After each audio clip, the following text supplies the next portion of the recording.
താഴ്വര ഭാഗം 21. വീടിന്റെ പിന്നിലുള്ള വാതിൽ തുറന്ന് നയ്യ പുറത്തേക്ക് വന്നു. അവിടെ അപ്പോഴും ഇരുട്ട് നിറഞ്ഞിരുന്നു. അവളുടെ ചുണ്ടുകളിൽ നിന്ന് ഒരു മൃദുവായ ശ്വാസം പുറത്തേക്ക് വന്നു. കുമാരുവിൽ സൂര്യൻ ഉദിച്ചു വരുന്നതേയുള്ളൂ. അത് ഉണങ്ങിയ മരങ്ങൾക്ക് പിന്നിൽ പതിയെ ഉയർന്നു. താഴ്വരയുടെ പടിഞ്ഞാറൻ അറ്റത്ത് സൗമ്യമായി പതിച്ച ഒരു ഇളം സ്വർണ്ണ വെളിച്ചം അത് നയ്യയുടെ ചെറിയ വീടിന്റെ ചുവരുകളിൽ പതിച്ചു. അവിടെയുള്ള കളിമൺകലങ്ങളുടെയും നെയ്ത കൊട്ടകളുടെയും മര അലമാരകളുടെയും അരികുകൾ ഇപ്പോഴും നിഴലിൽ പൊതിഞ്ഞിരുന്നു. അവളുടെ ദിവസം ആരംഭിച്ചു. അവളുടെ കൈകൾ വാതിലിനടുത്ത് വെച്ചിരുന്ന പൊട്ടിയ കളിമൺകലത്തിലേക്കും ഒരു ചെറിയ മൺപാത്രത്തിലേക്കും നീണ്ടു. പ്രഭാതവായു അവളുടെ ചർമ്മത്തിൽ പറ്റിപ്പിടിച്ചു. വരണ്ടതാണെങ്കിലും ക്രൂരമല്ല. ഒരു കൈയിൽ കലവും മറുകൈയിൽ മൺപാത്രവുമായി അവൾ തുറന്ന സ്ഥലത്തേക്കിറങ്ങി. അവൾ മലയുടെ അരികിലുള്ള പഴയ കിണർ ലക്ഷ്യമാക്കി നടന്നു. പഴയ കിണറിലേക്കുള്ള വഴി ഇടുങ്ങിയതും വളഞ്ഞതുമായിരുന്നു. കുന്നിനെ ആലിംഗനം ചെയ്ത് ചില ഭാഗങ്ങളിലായി കട്ടിയുള്ള പുല്ലും മുള്ളുള്ള കുറ്റിച്ചെടികളും നിറഞ്ഞു. പഴയ കിണർ മറ്റൊരു കാലത്തിന്റെ ഓർമ്മ പോലെ നിന്നു.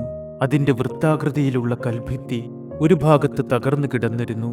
ബാക്കി ഭാഗത്ത് ഉണങ്ങിയ പായൽ പറ്റിപ്പിടിച്ചിരുന്നു. അടിത്തട്ടിൽ ചെറിയ ചെടികൾ മുളച്ചു നിന്നിരുന്നു. കിണറിന്റെ ഒരു വശത്ത് സ്ഥാപിച്ചിട്ടുള്ള ക്ഷയിച്ച മരക്കാലിൽ പിടിപ്പിച്ച കപ്പി ചെറിയ കാറ്റിനൊപ്പം പോലും ആടിക്കൊണ്ടിരുന്നു. അതിനരികിലായി കാട്ടുവള്ളി കെട്ടിയ ഒരു മരത്തൊട്ടി ഉണ്ടായിരുന്നു. അവൾ തിടുക്കമില്ലാതെ അവിടെ എത്തി. പാത്രം താഴെ വെച്ചുകൊണ്ട് അവൾ തൊട്ടിയെടുത്ത് കിണറ്റിലേക്ക് താഴ്ത്തി. തുടർന്നുള്ള ശബ്ദം ഭൂമിയുടെ ആഴത്തിൽ നിന്ന് മുകളിലേക്ക് പ്രതിധ്വനിച്ചു. തേജി അതിനെ പഴയ കിണറിന്റെ ഉറക്കമില്ലാത്ത ശബ്ദമെന്ന് വിളിച്ചിരുന്നു. നയ്യയുടെ ചുണ്ടിൽ ഒരു നേർത്ത പുഞ്ചിരി വിടർന്നു. അവൾ 2 പാത്രങ്ങളിലേക്കും വെള്ളം നിറച്ചു. തൊട്ടിയിൽ നിന്ന് കുറച്ച് വെള്ളമെടുത്ത് മുഖം കഴുകി. വെള്ളം തണുത്തിരുന്നു. പതിവിലും കൂടുതൽ സമയം അവളുടെ വിരലുകൾ കവിളിൽ തങ്ങി നിന്നു. പിന്നെ കിണറ്റിനരികിലുള്ള ഒരു വലിയ പരന്ന കല്ലിൽ അവൾ ഇരുന്നു. നെഞ്ചിനു മുന്നിൽ കൈപ്പത്തികൾ ചേർത്തു വച്ചു. കണ്ണുകൾ അടച്ചു. നിശ്ചലമായി നിശബ്ദമായി മന്ത്രങ്ങൾ ഉരുവിട്ടുകൊണ്ട് അവൾ കുറച്ചുനേരം അവിടെ ഇരുന്നു. ഇതായിരുന്നു അവളുടെ ദൈനംദിന ആചാരം. ഒന്നും പ്രതീക്ഷിക്കാതെ എല്ലാം ഓർമ്മിക്കാൻ ഒരു നിമിഷം. വെളിച്ചം ചൂടാകുകയും കിണറിന് ചുറ്റുമുള്ള മരങ്ങളെ സ്പർശിക്കുകയും ചെയ്തപ്പോൾ അവൾ എഴുന്നേറ്റു. വെള്ളം നിറച്ച പാത്രങ്ങൾ എടുത്ത് തിരികെ നടന്നു. കല്ലുകളിലും ചില്ലകളിലും ഉണങ്ങിയ ഇലകളിലും അവളുടെ നഗ്നമായ കാലുകൾ ഉരഞ്ഞു. വീടിനടുത്തെത്തിയപ്പോൾ തേജി ഇതിനകം എഴുന്നേറ്റ് പിൻമുറ്റത്തിരിക്കുന്നതായി അവൾ കണ്ടു. ആ കൊച്ചു പെൺകുട്ടി ചെറിയ ചുരക്കത്തോടുകളിലേക്ക് എന്തോ തൂത്തുവാരുകയായിരുന്നു. അവളുടെ മുടി മുഖത്ത് പാറിക്കിടന്നു. അവളുടെ മുഖം പകുതി പൊടിയിൽ മൂടിയിരുന്നു. നയ്യ അവളെ നോക്കിക്കൊണ്ട് മുറ്റത്തേക്ക് വന്നു. ഉണങ്ങിയ പുല്ലിന്റെ തണ്ടുകൾ കൊണ്ടുണ്ടാക്കിയ ഒരു ചൂലുപയോഗിച്ച് അവൾ മുറ്റത്ത് പറന്നു കിടന്ന ചാരം തോടുകളിലേക്ക് നിറച്ചുകൊണ്ടിരുന്നു. നയ്യ വരുന്നത് അവൾ ശ്രദ്ധിച്ചില്ല. കുട്ടിയുടെ പവിത്രമായ ജോലി തടസ്സപ്പെടുത്താതെ നയ്യ മുന്നോട്ടു പോയി. പതുക്കെ വാതിൽപ്പടിക്ക് സമീപം വെള്ളക്കുടം താഴെ വെച്ചു. തേജി മുകളിലേക്ക് നോക്കി.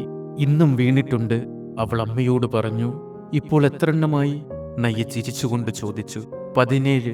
ഞാൻ 20 എണ്ണം നിറച്ചാൽ അവയെല്ലാം തിരിച്ചു വരും. അരയിൽ കിട്ടിയിരുന്ന ഒരു ചെറിയ തുണിയിൽ നിന്ന് ആടിന്റെ തോലുകൊണ്ട് നിർമ്മിച്ച ഒരു സഞ്ചി പുറത്തെടുത്ത് തേജിക്ക് നേരെ നീട്ടിക്കൊണ്ട് നയ്യ പറഞ്ഞു. ഇതും നിറച്ചാൽ നക്ഷത്രങ്ങൾ വേഗത്തിൽ തിരിച്ചു വന്നേക്കാം. തേജിയുടെ കണ്ണുകൾ വിടർന്നു. ഒരു നിധി പോലെ അവൾ 2 കൈകളും കൊണ്ട് സഞ്ചി എടുത്തു. ശരിക്കും വരുമോ? അവൾ ചോദിച്ചു. ഒരുപക്ഷെ ഇന്ന് രാത്രി തന്നെ വന്നേക്കാം, നയ്യ പറഞ്ഞു. തേജി അവളുടെ ജോലിയിലേക്ക് തിരിഞ്ഞു.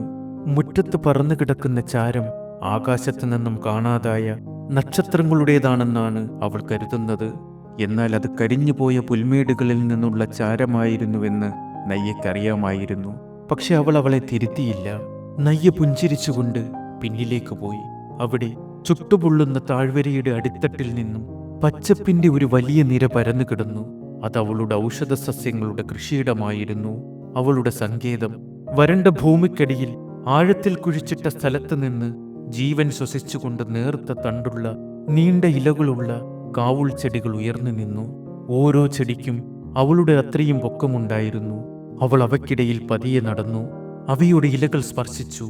അവയുടെ അരികിലായി മറ്റൊരു സ്ഥലത്ത് ചെറിയ ചെടികൾ മുളച്ചു വരുന്നു. നയ്യ അവിടെ സൂക്ഷിച്ചിരുന്ന ഒരു മരവീപ്പയിൽ നിന്നും കുറച്ച് വെള്ളമെടുത്ത് തളിർത്തു വരുന്ന ഓരോ ചെടിയുടെയും ചുവട്ടിൽ ശ്രദ്ധാപൂർവം ഒഴിച്ചു. വെള്ളം വേഗത്തിൽ ഭൂമിയിലേക്ക് താഴ്ന്നു. അവൾ കുനിഞ്ഞു വിരലുകൾ കൊണ്ട് ഒരു ഇല തടവി. അവൾ പാകമായ ചെടിയിൽ നിന്നും കുറച്ച് ഇലകൾ പറിച്ചെടുത്തു. അവ നെഞ്ചോട് ചേർത്തു പിടിച്ച് അകത്തേക്ക് പോയി. അടുക്കളയിൽ കുറച്ച് കൊളുത്തുകളും ചില പരന്ന കല്ലുകളും ചെറിയ പാത്രങ്ങളും ഒരു ചെറിയ തീക്കുണ്ടവും മാത്രമേ ഉണ്ടായിരുന്നുള്ളൂ. അവൾ ഇലകൾ ഒരു മരപ്പലകയിൽ വെച്ച് ഒരു കല്ലുകൊണ്ട് അവ ചതച്ചെടുത്തു. പിന്നീട് ഒരു പിടി മാവും കുറച്ച് വെള്ളവും ചേർത്ത് അത് കുഴച്ചെടുത്തു. വൃത്താകൃതിയിൽ പരത്തിയ മാവ് തീക്ക് മുകളിലുള്ള ഒരു വലിയ കൽപ്പലകയിൽ വെച്ച് അത് വേവുന്നത് കാത്തിരുന്നു. അത് 2 മാത്രമേ ഉണ്ടായിരുന്നുള്ളൂ. ഭക്ഷണം തയ്യാറായി കഴിഞ്ഞപ്പോൾ നയ്യ പുറത്തേക്ക് നോക്കി ഉറക്കെ വിളിച്ചു, തേജി, അകത്തേക്ക് വരൂ, ഭക്ഷണം തയ്യാറായി. പൊടി നിറഞ്ഞ കൈകളും പ്രതീക്ഷയുള്ള കണ്ണുകളുമായി കുട്ടി അകത്തേക്കോടി. അവർ നിലത്തിരുന്നു. നയ്യ അവളുടെ പാത്രത്തിലേക്ക് ഭക്ഷണം വിളമ്പി. തേജി അതിൽ നിന്നും ഒരു കഷ്ണം മുറിച്ചെടുത്ത് വായിൽ വെച്ചുകൊണ്ട് സംസാരിക്കാൻ തുടങ്ങി. അമ്മേ, നക്ഷത്രങ്ങൾ തമ്മിൽ സംസാരിക്കാറുണ്ടോ? ചിലപ്പോൾ ആരും കാണാത്തപ്പോൾ അവ സംസാരിക്കും. ഭക്ഷണം ചവച്ചുകൊണ്ട് നയ്യ മറുപടി പറഞ്ഞു. അപ്പോൾ ചന്ദ്രനോ? ചന്ദ്രൻ അവർ പറയുന്നത് കേട്ടുകൊണ്ടിരിക്കും. എന്തായിരിക്കും അവർ പറയുന്നത്? അറിയില്ല എന്ന് നയ്യ തലയാട്ടി. ചിലപ്പോൾ സങ്കടമുള്ള എന്തെങ്കിലും കാര്യമായിരിക്കും. അത് കേൾക്കാൻ കഴിയാഞ്ഞിട്ടായിരിക്കും ചന്ദ്രനിടയ്ക്ക് മറയുന്നത്, തേജി വിഷമത്തോടെ പറഞ്ഞു. ചിലപ്പോൾ വിശ്രമിക്കാൻ പോകുന്നതായിരിക്കും, അല്ലെങ്കിൽ ആരെയെങ്കിലും കാത്തിരിക്കുന്നതായിരിക്കും, അവളെ നോക്കി ചിരിച്ചുകൊണ്ട് നയ്യ പറഞ്ഞു. ഭക്ഷണത്തിന് ശേഷം നയ്യ 2 തുണിസഞ്ചികൾ എടുത്തു. അതിനൊപ്പം ഒരു ചെറിയ മരത്തവിയും ഒരു പെട്ടിയും എടുത്ത് അവർ ഒരുമിച്ച് പുറത്തേക്കിറങ്ങി. പിന്നിലെ വാതിലടച്ചു. അവരുടെ വീടിന് പിന്നിലെ പാത മലയുടെ മുകളിലേക്കുള്ളതായിരുന്നു. വിളറിയ പുല്ലും അസമമായ പാറകളും നിറഞ്ഞ ഇടുങ്ങിയതും വിണ്ടുകീറിയതുമായ ഒരു പാത. സൂര്യനിപ്പോൾ ഉയർന്നു നിന്നു. അവരുടെ നിഴലുകൾ അവരുടെ പിന്നിൽ നീണ്ടുപോയി. അവ നിശബ്ദ കൂട്ടാളുകളെ പോലെ നടന്നു. അവർ പതുക്കെ നടന്നു. തേജ് പലപ്പോഴും മുന്നോട്ടോടി ആകാശത്തിലെ രൂപങ്ങൾ ചൂണ്ടിക്കാണിക്കാൻ നിന്നു. ആ മേഘം ഒരു മത്സ്യത്തിന്റെ മുള്ളുപോലെ തോന്നുന്നു, അവൾ ഒരിക്കൽ വിളിച്ചു പറഞ്ഞു. നയ്യ മുകളിലേക്ക് നോക്കി. അത് ശരിയാണെന്ന് തലകുലുക്കി സമ്മതിച്ചു. ദേ, അതൊരു വൃദ്ധൻ ഉറങ്ങുന്നത് പോലെയുണ്ട്. മറ്റൊരു മേഘം ചൂണ്ടിക്കാട്ടി തേജി വിളിച്ചു പറഞ്ഞു. അവൻ കൂർക്കം വലിക്കുകയാണെന്ന് എനിക്ക് തോന്നുന്നു, നയ്യ കൂട്ടിച്ചേർത്തു. ഇരുവരും ചിരിച്ചു. അവർ മുകളിലെത്തിയപ്പോഴേക്കും തേജി ക്ഷമിച്ചിരുന്നു. നയ്യ കയ്യിൽ സൂക്ഷിച്ചിരുന്ന വെള്ളം അവൾക്ക് കൊടുത്തു. അവൾ പകുതിയോളം കുടിച്ചു. കൈയുടെ പിൻഭാഗം കൊണ്ട് വായ തുടച്ചു. തേജി ഒരു പാറയിലിരുന്നു. നയ്യ തൊട്ടടുത്തുള്ള പാറയിലെ കല്ലുകൾക്കും വിള്ളലുകൾക്കും ഇടയിൽ തിരയാൻ തുടങ്ങി. അവിടെ ഒരു ഭാഗത്ത് ഉണങ്ങിയ മഞ്ഞപ്പായലുകളുടെ ഒരു കൂട്ടമുണ്ടായിരുന്നു. അവൾ അവയെ പതിയെ കോരിയെടുത്ത് തുണിസഞ്ചിയിൽ നിറയ്ക്കാൻ തുടങ്ങി. അവൾ കൂടുതൽ പാറകളുടെ അടിവശം പരിശോധിക്കാൻ തുടങ്ങി.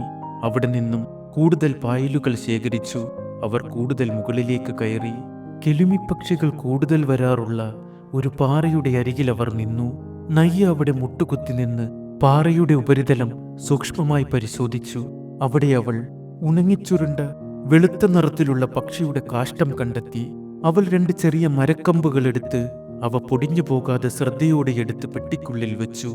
ആകാശത്തു നിന്നുള്ള മരുന്നെന്നാണ് താരിനവയെ വിശേഷിപ്പിച്ചിരുന്നത്. നയ്യ ആകാശത്തേക്ക് നോക്കി. ഒരു പക്ഷി ഉയരത്തിൽ വട്ടമിട്ട് പറന്നു. അതിന്റെ നിഴൽ കല്ലുകൾക്ക് മുകളിലൂടെ തെന്നിമാറി. ഒരു നിമിഷം അവളുടെ ഹൃദയം പിടഞ്ഞു. താരിന്റെ ശബ്ദം അവളുടെ ഉള്ളിൽ എവിടെയോ പ്രതിധ്വനിച്ചു. അവൾ തിരിഞ്ഞ് ജോലിയിൽ ശ്രദ്ധ കേന്ദ്രീകരിച്ചു. തേജി ഉണങ്ങിയ പായലിന്റെ ഒരു ഭാഗം കണ്ട് വിളിച്ചു പറഞ്ഞു, ഇതാ, ഇത് കഴിഞ്ഞ തവണത്തേതുപോലെ തോന്നുന്നു. നയ്യ അടുത്തേക്ക് ചെന്ന് അത് പരിശോധിച്ചു. ഇത് വേറെ തരമാണ്, ഇത് നമുക്കെടുക്കാൻ കഴിയില്ല. അവർ വീണ്ടും മുകളിലേക്ക് കയറി. അവിടെയുള്ള ഉണങ്ങിയ ചെടികൾ പരിശോധിച്ചു. ചിലതെല്ലാം പറിച്ചെടുത്ത് ചെറിയ കെട്ടുകളാക്കി സഞ്ചിയിൽ വച്ചു. പടിപടിയായി അവർ കൂടുതൽ ശേഖരിച്ചു. വളഞ്ഞ കുറച്ച് വേരുകൾ, മൂർച്ചയുള്ള സുഗന്ധമുള്ള കട്ടിയുള്ള തണ്ടുകൾ. സഞ്ചി പതിയെ നിറഞ്ഞു. മരപ്പെട്ടിക്കുള്ളിൽ പക്ഷിയുടെ കാഷ്ടം സുരക്ഷിതമായി നിധി പോലെ സൂക്ഷിച്ചു. സഞ്ചികൾ നിറഞ്ഞപ്പോൾ അവർ താഴേക്കിറങ്ങാൻ തുടങ്ങി. ചൂട് കുറഞ്ഞിരുന്നില്ല. അതിപ്പോൾ കൂടുതൽ ശക്തമായി കനത്തതും ഒട്ടിപ്പിടിക്കുന്നതുമായി അവരുടെ ചർമ്മത്തിൽ പറ്റിപ്പിടിച്ചു. നയ്യ തന്റെ കൈയുടെ അരികുകൊണ്ട് നെറ്റി തുടച്ചു. ഒരു തുള്ളി വിയർപ്പ് അവളുടെ താടിയെല്ലിലൂടെ കഴുത്തിന്റെ വശത്തെ കൊലിച്ചിറങ്ങി. തേജിയുടെ ശ്വാസം ഇപ്പോൾ കൂടുതൽ ഉച്ചത്തിലായിരുന്നു. പക്ഷെ അവൾ പരാതിപ്പെട്ടില്ല. തേജി ചുമന്ന സഞ്ചിയുടെ ഭാരം കുറവായിരുന്നുവെന്ന് നയ്യ ഉറപ്പുവരുത്തിയിരുന്നു. തേജി ഇപ്പോൾ സംസാരം കുറച്ചിരുന്നു. മുഖം ചെറുതായി ചുവന്നു. ചുണ്ടുകൾ ഒന്നിച്ചു ചേർന്നു. നയ്യ അവളുടെ അരികിലൂടെ നടന്നു. അല്പം മുന്നിലായി ഉണങ്ങിയ ഒരു കുറ്റിച്ചെടിയിൽ എന്തോ കണ്ട് തേജി വേഗത്തിൽ അവിടെ കൂടി. തേജി പതിയെ നയ്യ പിന്നിൽ നിന്ന് വിളിച്ചു പറഞ്ഞു. തേജി കുറ്റിച്ചെടിക്കരികിൽ കുനിഞ്ഞിരുന്നു. ദേ നോക്ക്. അവൾ അമ്മയെ നോക്കി ചെടിയിലേക്ക് വിരൽ ചൂണ്ടി പറഞ്ഞു. എന്താ അത്? അരികിലേക്ക് നടന്നു വന്നുകൊണ്ട് നയ്യ ചോദിച്ചു. ഉണങ്ങിയ ചില്ലകൾക്കിടയിൽ മറഞ്ഞിരിക്കുന്ന ഒരു നീണ്ട തൂവലുണ്ടായിരുന്നു. അതിന്റെ അരികുകൾ പച്ചയും ഇളം നീലയും നിറങ്ങൾ കൊണ്ട് തിളങ്ങി. ഇത് സംസാരിക്കുന്ന പക്ഷിയുടേതാണെന്ന് തോന്നുന്നു, തേജി ഉറപ്പോടെ പറഞ്ഞു. അവൾ ശ്രദ്ധാപൂർവം തൂവൽ കയ്യിലെടുത്തു. നയ്യ പുരുകമുയർത്തി. സംസാരിക്കുന്ന പക്ഷിയോ? അതെ, കണ്ണുകൾ കൊണ്ട് കേൾക്കുന്നവരോട് മാത്രമേ അത് സംസാരിക്കൂ. അത് കേട്ട് നയ്യ ചിരിച്ചു. തേജി തൂവൽ കവിളിൽ ചേർത്തു പിടിച്ചുകൊണ്ട് ഒരു നിമിഷം കണ്ണുകൾ അടച്ചു. പിന്നീട് അവരുടെ പതിവ് പാതയിൽ നിന്ന് വ്യതിചലിച്ച ഒരു ഇടുങ്ങിയ പാതയിലേക്ക് വിരൽ ചൂണ്ടി അവൾ പറഞ്ഞു. അങ്ങോട്ടായിരിക്കാം അത് പോയത്. അതും പറഞ്ഞ് അവൾ അവിടേക്ക് നടക്കാൻ തുടങ്ങി. നയ്യ മടിച്ചു. വഴിമാറിപ്പോകാൻ അവൾ പദ്ധതിയിട്ടിരുന്നില്ല.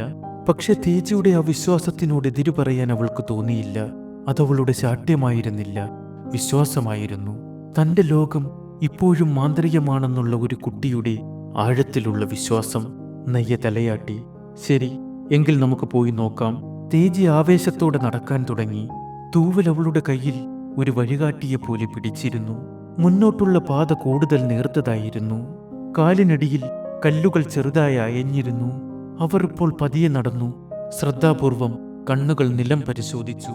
കുറച്ചു സമയത്തിനുള്ളിൽ അവർ ഒരു തൂങ്ങിക്കിടക്കുന്ന പാറക്കെട്ടിനാൽ തണലുള്ള വിശാലമായ ഒരിടത്തെത്തി. അവിടെ വായുവിൽ ഒരു തണുപ്പ് തങ്ങി നിന്നു. അതവർക്ക് വെയിലിൽ നിന്നുള്ള ഒരു ആശ്വാസമായിരുന്നു. പെട്ടെന്ന് നയ്യയുടെ കണ്ണുകൾ എന്തിലോ തടഞ്ഞു. അവളുടെ മുഖത്ത് ആകാംക്ഷ വിരിഞ്ഞു. പാറയുടെ അരികിലായി 2 ചെടികൾ അടുത്തടുത്തായി വളർന്നു നിൽക്കുന്നു. വായു നിശ്ചലമായിരുന്നിട്ടും അവയുടെ ഇലകൾ ചെറുതായി വിറച്ചു. ഒന്നിന് കട്ടിയുള്ളതും ദീർഘവൃത്താകൃതിയിലുള്ള ഇലകളും മരതകത്തിന്റെ നിറവുമുണ്ടായിരുന്നു. മറ്റേതിൽ ചെറിയ വെളുത്ത രോമങ്ങളുള്ള തണ്ടുകളുണ്ടായിരുന്നു. മൃദുവും ഉള്ളിലേക്ക് ചുരുണ്ടതും ലജ്ജാകരമായ വിരലുകൾ പോലെയുള്ള ഇലകളുമുണ്ടായിരുന്നു. നയ്യ പതിയെ കുനിഞ്ഞു. അവൾ ശ്വാസം പിടിച്ചു. പലാരി ആദ്യത്തെ ചെടിയിൽ സ്പർശിച്ചുകൊണ്ട് അവൾ മന്ത്രിച്ചു. ഇത് രണ്ടാമത്തെ ചെടിയിൽ തടവിക്കൊണ്ട് അവൾ നിർത്തി. ഇതൊലാമിറാണ്. തേജി അവളുടെ അരികിലിരുന്നു. അവളുടെ കണ്ണുകൾ വിടർന്നു. ഇവ പ്രത്യേകതയുള്ള ചെടികളാണോ? നയ്യ ഉടനെ ഉത്തരം പറഞ്ഞില്ല. അവൾ അപ്പോഴും ഇലകളിൽ സ്പർശിച്ചുകൊണ്ടിരുന്നു. വിരലുകൾ ഉപയോഗിച്ച് അവയുടെ ഘടന പരിശോധിച്ചു കൊണ്ടിരുന്നു. അവളുടെ ചുണ്ടുകൾ ചെറുതായി വിടർന്നു. പിന്നെ അവൾ വളരെ മൃദുവായി സംസാരിച്ചു. ഇവ അപൂർവമാണ്, വളരെ അപൂർവമാണ്. ടാരിന്റെ പഴയ കുറിപ്പുകളിൽ മാത്രമേ ഞാൻ അവയെക്കുറിച്ച് കേട്ടിട്ടുള്ളൂ. തേജിയുടെ കണ്ണുകൾ തിളങ്ങി. അപ്പോൾ ആ സംസാരിക്കുന്ന പക്ഷി നമ്മളെ ഇവിടേക്ക് കൊണ്ടുവന്നതാണോ? നയ്യ പതിയെ പുഞ്ചിരിച്ചു.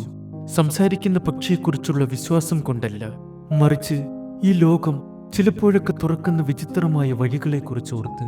അവൾ ഇലകൾ ശ്രദ്ധാപൂർവം ശേഖരിക്കാൻ തുടങ്ങി. വേരുകൾ പറിച്ചെടുക്കാതെ അവൾക്ക് ആവശ്യമുള്ളത് മാത്രം ശേഖരിച്ചു. ഇലകൾ നുള്ളുമ്പോൾ അവൾ ഓർത്തു, താരിൻ പറയുമായിരുന്നു, ഈ പർവ്വതം അപൂർവവും മാന്ത്രികവുമായ സസ്യങ്ങൾ നിറഞ്ഞതാണെന്ന്. അവയൊന്നും ആർക്കും തിരിച്ചറിയാൻ കഴിയില്ല. നമ്മളത് തിരയാൻ തയ്യാറാണെങ്കിൽ അവയെല്ലാം കണ്ടെത്താനാകും. അമൃതുണ്ടാക്കാനുള്ള ചേരുവകൾ പോലും ഇവിടെ നിന്നും കിട്ടും. അവൾ ശേഖരിച്ച ഇലകൾ ഒരു മടക്കിയ തുണിയിൽ വെക്കുകയും അത് അവളുടെ നെഞ്ചിനോട് ചേർത്ത് ഭദ്രമായി സഞ്ചിയിൽ വെക്കുകയും ചെയ്തു. അവർ കുറച്ചുനേരം കൂടി തണലിലിരുന്നു. കയ്യിലുള്ള അവസാനത്തെ വെള്ളം കുടിച്ചു. ക്ഷീണിച്ച ഒരു നിശ്വാസം പോലെ പാറകളിലൂടെ കാറ്റാഞ്ഞടിച്ചു. നയ്യ കുറച്ചുനേരം കണ്ണുകൾ അടച്ചിരുന്നു. പിന്നെ എഴുന്നേറ്റു. നമുക്കിനി തിരിച്ചു പോകാം, അവൾ പറഞ്ഞു. തേജ് തലയാട്ടി. തൂവൽ കയ്യിൽ പിടിച്ചുകൊണ്ട് അവളെ പിന്തുടർന്നു. പാറക്കെട്ടിൽ നിന്ന് താഴേക്കിറങ്ങുന്നത് കൂടുതൽ കഠിനമായിരുന്നു. ചൂട് കട്ടിയുള്ളതായി. മുകളിലുള്ള ആകാശം ഒരു തിളക്കത്താൽ തിളങ്ങി. അത് കല്ലുകളിൽ സ്വർണവും ചാരവും പ്രതിഫലിപ്പിച്ചു. നയ്യ പതിയെ നടന്നു. തേജി ഒരു കൈകൊണ്ട് കണ്ണുകൾ മൂടി. അവൾ നയ്യയുടെ പിന്നിലായി നടന്നു, തലയൽപ്പം കുനിച്ച്. തൂവലിപ്പോൾ ഒരു വിശുദ്ധ വസ്തു പോലെ അവളുടെ ചെവിക്ക് പിന്നിൽ തിരികിയിരിക്കുന്നു. പാതയുടെ നിരപ്പായ ഭാഗത്തെത്തിയപ്പോൾ അവൾ ഒരു ചെറിയ ശബ്ദത്തിൽ ചോദിച്ചു, അമ്മേ, സൂര്യൻ കോപിക്കുമ്പോൾ മരങ്ങൾ എന്തിനാണ് ഉറങ്ങുന്നത്? നയ്യ നിന്നു. കാറ്റ് നിശ്ചലമായി. അവൾ ചെറുതായി തിരിഞ്ഞ് താഴ്വരയിലേക്ക് നോക്കി. ഒരിക്കൽ പച്ചയിൽ നിറഞ്ഞു നിന്ന താഴെയുള്ള മരങ്ങൾ ഇപ്പോൾ തകർന്ന ശില്പങ്ങൾ പോലെ നിന്നു. വിണ്ടുകീറിയ ശാഖകൾ, ഒഴിഞ്ഞ പുറംതൊലി. അവൾ ഒരു നിമിഷം അവയെ നോക്കി. പിന്നെ പറഞ്ഞു, ഉറങ്ങുവല്ല, തിരിച്ചു വരാനായി കാത്തിരിക്കുകയാണ്. തേജ് കൂടുതലൊന്നും ചോദിച്ചില്ല. വരണ്ട പാത പിന്നിട്ട് വയൽ കടന്ന് അവർ വീട്ടിലെത്തി. വീട് നിശ്ചലമായും നിശബ്ദമായും ദിവസം മുഴുവൻ ശ്വാസം അടക്കി പിടിച്ചതുപോലെ നിന്നു. വായു ചൂടായിരുന്നു. നയ്യ വാതിൽ തുറന്നകത്തേക്ക് കയറി ഒരു ദീർഘനിശ്വാസം വിട്ടു. അവൾ സഞ്ചികൾ താഴെ വെച്ചു. അപൂർവ സസ്യങ്ങൾ സൂക്ഷിച്ചിരുന്ന തുണിസഞ്ചിയിൽ നിന്ന് അവ ശ്രദ്ധാപൂർവം പുറത്തെടുത്തു. നനഞ്ഞ പായൽ നിരത്തിയ ഒരു ചെറിയ പാത്രത്തിലേക്ക് അവയെ വെക്കുന്നതിന് മുമ്പ് അവളുടെ കണ്ണുകൾ ഒരു നിമിഷം അവയിൽ തങ്ങി നിന്നു. തേജി വാതിലിനോട് ചാരി നിന്നു. ഞാനും അമ്മയെ സഹായിക്കട്ടെ? നയ്യ തലയാട്ടി. പിന്നീടാകാം, ആദ്യം നമുക്ക് വിശ്രമിക്കാം. അവർ കുറച്ചു നേരം പായയിൽ ഒരുമിച്ച് കിടന്നു. നയ്യ ഉറങ്ങാതെ കണ്ണുകളടച്ച് ശ്വാസം വിടുകയായിരുന്നു. തേജി അവളുടെ അരികിൽ ചുരുണ്ടുകൂടി. അവളുടെ തൂവൽ ഇപ്പോഴും ഒരു കയ്യിൽ മുറുകെ പിടിച്ചു. വെളിച്ചം മഞ്ഞ നിറമാവുകയും നിഴലുകൾ മുറിയിലേക്ക് കൂടുതൽ നീണ്ടു നിൽക്കാൻ തുടങ്ങുകയും ചെയ്തപ്പോൾ നയ്യ എഴുന്നേറ്റു.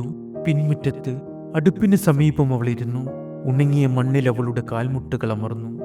അവൾ സഞ്ചിയിൽ നിന്നൊരു കെട്ട് പുറത്തെടുത്തു. അതിൽ നിന്ന് കുറച്ച് വേരുകളും തണ്ടുകളും മുറിച്ചെടുത്തു. അവയൊരു പരന്ന കല്ലിൽ വെച്ച് ചതച്ചെടുത്തു. അതിനോടൊപ്പം പൊട്ടിയതും ചുരുണ്ടതും കർപ്പൂരത്തിന്റെ നേരിയ ഗന്ധമുള്ളതുമായ ഉണങ്ങിയ ജാൽമാവേരിന്റെ ഒരു കഷ്ണം അവൾ ചേർത്തു. സാവധാനത്തിലുള്ള വൃത്താകൃതിയിലുള്ള ചലനങ്ങളിലൂടെ ചേരുവകൾ പൊടിച്ചു. പിന്നെ നേർത്ത ചില്ലകൾ ഉപയോഗിച്ച് തീ കത്തിച്ചു. മൃദുവായ ഒരു ശബ്ദത്തോടെ തീ പടർന്നു. തീജ്വാലയ്ക്ക് മുകളിൽ അവൾ ഒരു ആഴം കുറഞ്ഞ ഇരുമ്പ് പാത്രം വെച്ചു. അതിലേക്ക് ദിവസങ്ങൾക്ക് മുൻപ് വാൽക്കൂവ്യത്തിൽ നിന്നും ഉണ്ടാക്കിയ എണ്ണയും പിന്നീട് പൊടിച്ച മിശ്രിതവും ചേർത്തു. എണ്ണ ചൂടായി തുടങ്ങിയപ്പോൾ അവൾ ചെറിയ പെട്ടി തുറന്ന് അതിലേക്ക് കെലിമിക്കാഷ്ടവും മരത്തിന്റെ പൊടിച്ച പുറന്തൊലികളും ശ്രദ്ധാപൂർവം ചേർത്തു കൊടുത്തു. മണം ആദ്യം കയ്പുള്ളതും മണ്ണിന്റേതുമായിരുന്നു. പക്ഷെ അവൾ ഒരു നേർത്ത മരക്കഷ്ണം ഉപയോഗിച്ച് അതിളക്കിയപ്പോൾ അത് മാറാൻ തുടങ്ങി. നീരാവി ഉയർന്നു. മൃദുവും ആശ്വാസകരവുമായി അവൾ കണ്ണുകളടച്ച് മുഖത്തതനുഭവിച്ചു. തേജി അവളുടെ അരികിലേക്ക് വന്ന് കുനിഞ്ഞിരുന്നു. അവളുടെ കയ്യിൽ ഒരു ചെറിയ കല്ലും കുറച്ച് ഉണങ്ങിയ പൂക്കളുടെ ഇതളുകളും ഉണ്ടായിരുന്നു. മങ്ങിയതും എന്നാൽ സുഗന്ധമുള്ളതും. അവളവ ശ്രദ്ധാപൂർവം പൊടിക്കാൻ തുടങ്ങി. നയ്യ അതും എണ്ണയിലേക്കിട്ടു. കുറച്ചു സമയം കഴിഞ്ഞപ്പോൾ സുഗന്ധം മധുരമായി. അത് ചെറിയ പിൻമുറ്റത്ത് നിറഞ്ഞു നിന്നു. വാതിലിന് ചുറ്റും വളഞ്ഞ് വീട്ടിലേക്കൊഴുകി. എണ്ണ പാകമായപ്പോൾ അവൾ അത് ഇറക്കി വച്ചു. വൈകുന്നേരമായപ്പോൾ സൂര്യൻ മലകൾക്ക് പിന്നിൽ വഴുതി വീണു. വെളിച്ചം മൃദുവായി വരണ്ട കാറ്റിൽ ചിതറിപ്പോയി. പക്ഷെ ചൂടിപ്പോഴും നിലത്ത് പറ്റിപ്പിടിച്ച് പോകാൻ വിസമ്മതിച്ചു. തേജി വീടിന് മുന്നിലെ വയലിനടുത്തിരുന്നു. അവൾ കുന്നുകളിൽ നിന്ന് കണ്ടെത്തിയ കല്ലുകളും ചില പഴയ മൃഗങ്ങളുടെ അസ്ഥികളും ഉപയോഗിച്ച് ഒരു വൃത്തമുണ്ടാക്കി. അവൾ നെറ്റിയിൽ ചാരം വരച്ചു. അവളുടെ കയ്യിൽ തൂവലുകൾ കൊണ്ട് അലങ്കരിച്ച ഒരു വടിയുണ്ടായിരുന്നു. അവളുടെ ഏറ്റവും പുതിയ മാന്ത്രിക ഉപകരണം. അവൾ കല്ലുകൾക്കിടയിൽ കുത്തി കെട്ടിച്ചമച്ച വാക്കുകൾ പിറുപിറുത്തു. അവളുടെ നെറ്റി ഏകാഗ്രതയോടെ ചുളിഞ്ഞിരുന്നു. അവളുടെ തല ചെറുതായി ചരിഞ്ഞു. വയലിന്റെ അങ്ങേയറ്റത്ത് പൊട്ടുന്ന പുല്ലിനും തകർന്ന വഴികൾക്കുമപ്പുറം ആരോ നിൽക്കുന്നുണ്ടായിരുന്നു. അവളെ തന്നെ നോക്കുന്നു. തേജിയുടെ കണ്ണുകൾ ഇടുങ്ങി. അവൾ അനങ്ങിയില്ല. കാറ്റവളുടെ ചാരം പൂശിയ മുടിയിൽ മൃദുവായി പതിച്ചു. ആ രൂപം പതിയെ മുന്നോട്ടു നീങ്ങി. തേജി കണ്ണു ചിമ്മി. പിന്നെ ഭയമില്ലാതെ ശബ്ദമില്ലാതെ അവൾ എഴുന്നേറ്റു. തൂവൽ വടിയിലെ അവളുടെ പിടിമുറുകി. അവളുടെ മറ്റേ കൈ അവളുടെ വശത്തേക്ക് താഴ്ത്തി. അവൾ വെറുതെ നോക്കി, പുഞ്ചിരിച്ചു. ഭയമല്ല, അത്ഭുതമല്ല, എന്തോ ഒരു മിന്നൽ അവളിലൂടെ കടന്നുപോയി. മൃദുവായ എന്തോ ഒന്ന്, തിരിച്ചറിയാൻ കഴിയാത്തതുപോലെ എന്തോ.